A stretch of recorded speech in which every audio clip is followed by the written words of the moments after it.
Okay. Apart from that situation, because the cocaine game is filled with people just ripping each other off constantly. People, that one situation is typical. People running up, in front inside houses.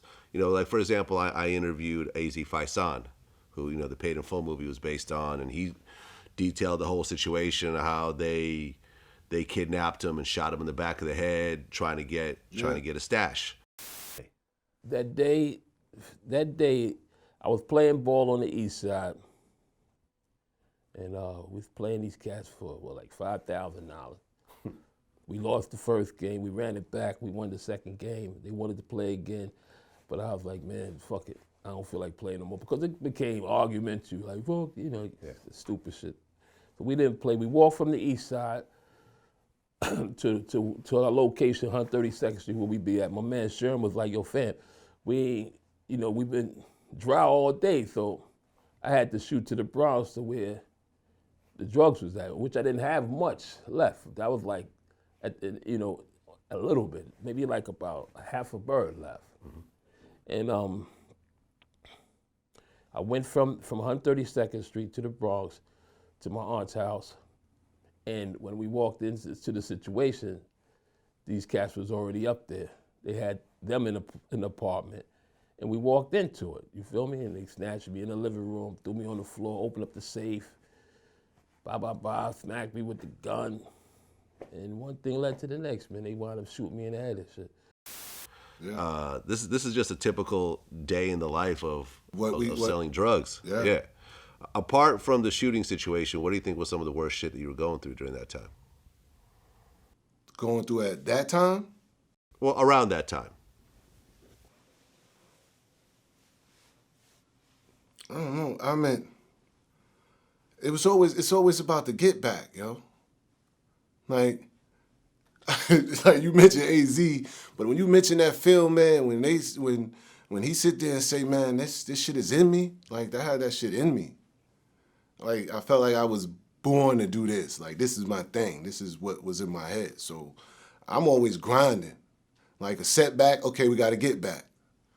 You know what I mean? And that's funny that mentality come from Trenton, New Jersey. Like I seen some of the greatest hustlers. I learned some good tactics from them. You know what I mean? And it's just been in me. So I ain't never go through a lot of bad times. Like I could say throughout my history of drugs that I got away with a lot more than I should have paid for. You know what I'm saying? So, okay. But were there other shooting incidents outside of that one? A couple of shootouts here and there, but no injuries, man. No injuries. A couple of turf wars we had to go through. But other than that, man, I always been humble to the game. I always been respectful to the game. And people made money. People respect you when they make money. And I made a lot of people rich in the game. You know what I mean?